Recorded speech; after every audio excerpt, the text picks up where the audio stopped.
like that where they can come out and build their own facilities. But if there's not a NASA need, we're not spending NASA money.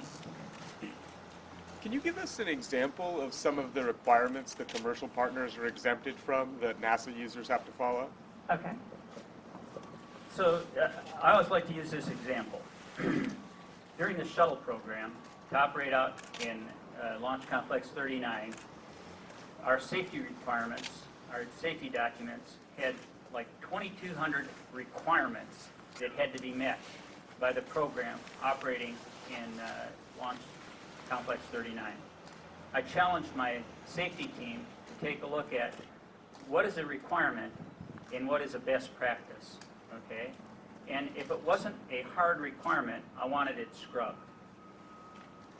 We got that down to about 500 and some if it was purely a NASA operation. Some of our facilities are joint use. We have both commercial and government operating in them. For a joint use facility, we got it down to around 295 or so, in that ballpark. If it was purely commercial, within the confines of the area that they were operating, there were about 55 firm requirements, NASA requirements they had to meet for us to operate out there. And those are, it's in their agreements what they have to do, and clearly laid out. Because I don't have to tell them how to meet OSHA safety requirements. That's the law. They have to do that. I don't have to tell them how to meet EPA requirements. That's the law. They have to do that.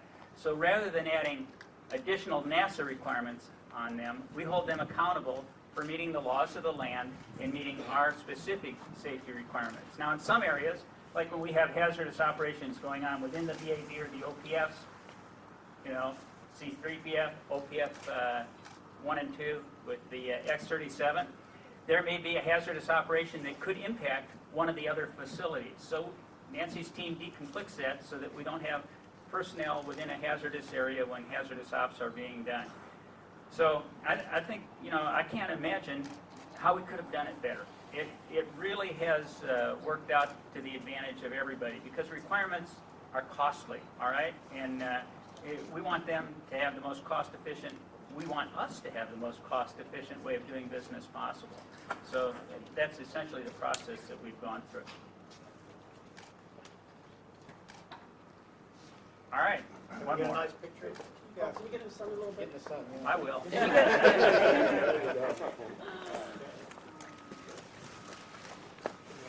Okay, so the question is, what other sort of services have to be coordinated and shared between companies? I'll let Nancy answer that since she does it, but there's a bunch. So it's mostly the common resources that we have here around the center. One of the big ones being the roads. So if these companies they're all going to be moving spaceflight hardware, right, all across the center, and we can't have that all going on at the same time. Or we're also trying to manage our other government partners, National Fish and Wildlife Service.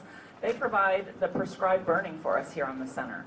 And that's critical to sustaining our environment here.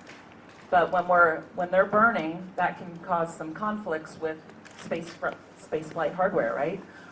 All the smoke and everything. So we have to deconflict that and make sure that when Fish and Wildlife wants to do their prescribed burn, it's not going to impact any of these operators.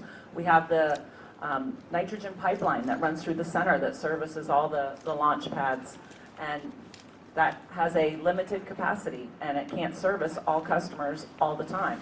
So we have to deconflict that and make sure that two users aren't trying to put demands on the pipeline at the same time. That help? Yeah. Do you have a timeline for operations starting at Launch Complex 39C?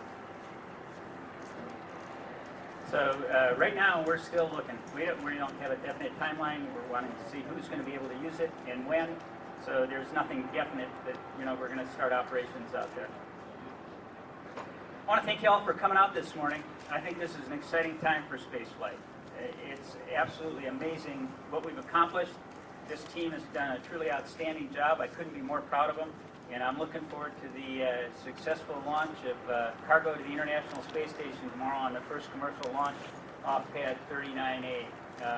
It's kind of historic for me. All four of my flights went off pad A, so I'm looking forward to seeing it still being utilized. So go Dragon, go Falcon. And I'm looking forward to sharing with you guys all the awesome stuff over in the VAB here that we're doing for the Space Launch System. You guys are going to be impressed.